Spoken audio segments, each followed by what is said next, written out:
My name's Dr. Pierre Benckendorff, and I'm the chair of the panel of judges for this year's Queensland Tourism Awards. We'd like to give you a couple of tips to help you with the submission process this year.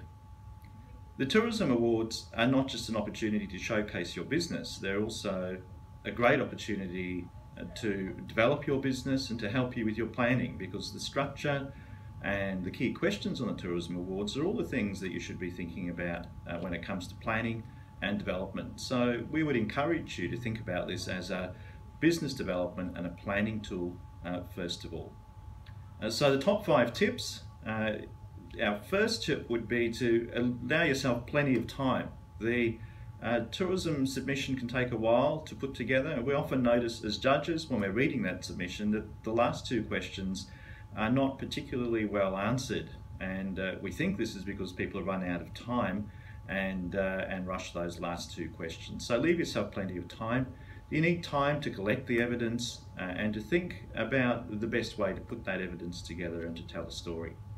The second tip we've got for you is to answer all parts of the question. Many of the questions on the awards submission have 2 or 3 parts to them.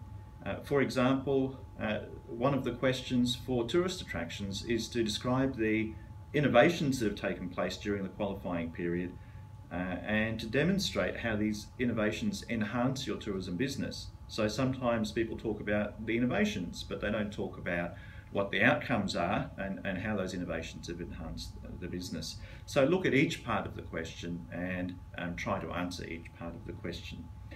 Each question is also accompanied by tips.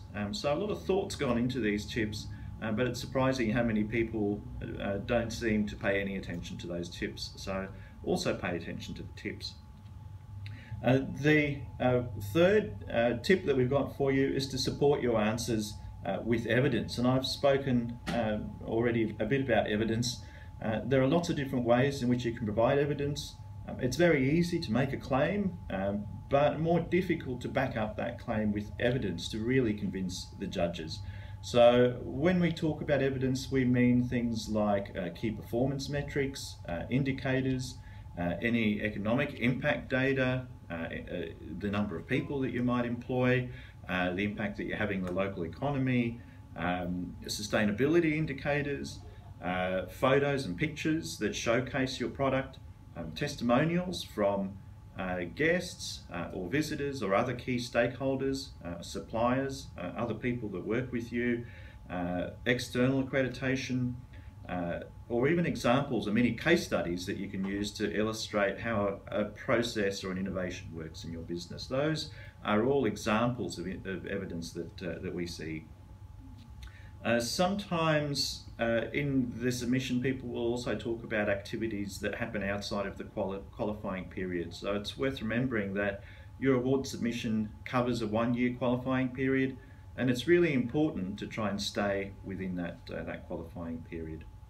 The next tip is to make it interesting and innovative. To win at the state level, it needs to be interesting. To win at the national level, it needs to be innovative. You should be doing something that nationally is seen as setting a benchmark and that is going to be seen as innovative. And that might be a marketing innovation, it might be a really great product idea, it might be some other kind of distinctive advantage or innovation that comes out through the submission. So think about what that innovation and that point of difference is. To make the submission interesting, it's useful to try and tell a story. The best submissions often have a lot of passion coming through in the way that they're written. So think about how to write a story and tell a story in your submission that is really interesting and that captures the attention of the judges. We also suggest that you make it presentable, and that's our 5th tip. One of our previous judges and a past mentor likes to say that you should put yourself in the shoes of a judge. So think about the judging process. Imagine you're a judge sitting in the room judging these submissions. It's 4:30 in the afternoon. You're getting tired. You've read 7 other submissions, and now you pick up the last submission. And the question is, what should that submission look like to attract the attention of the judges, to convince the judge that that's a winning submission. Some of the things that you might think about, and these are in the tips that we provide in the written documents, is to use colour, to use tables to lay out information, to use graphs, photos effectively to communicate information, text styles like bolding or italics or bullet points, or using clever layouts to get your points across can be particularly effective.